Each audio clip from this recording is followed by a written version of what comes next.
అదే అదే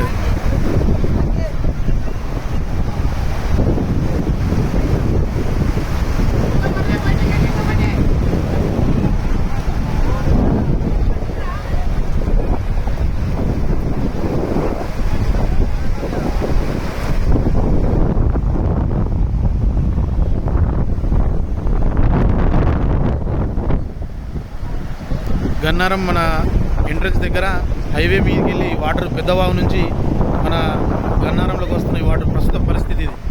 ఎంత పెద్ద మొత్తంలో హెవీ ఫ్లో వస్తుంది చూడండి. చెరుగట్ట తెగిపోవడానికి సిద్ధంగా ఉన్నదట. అది మరి వాళ్ళు ఇరిగేషన్ డిపార్ట్మెంట్ వాళ్ళు ఏం చేస్తారో ఇదిలే చెరుది అంటే మామూలుగా తీసేస్తారా మరి ఏం చేస్తారో తెలుస్తలేదు. కానీ పెద్ద మొత్తంలో హెవీ వస్తుంది, రెయిన్ వస్తుంది.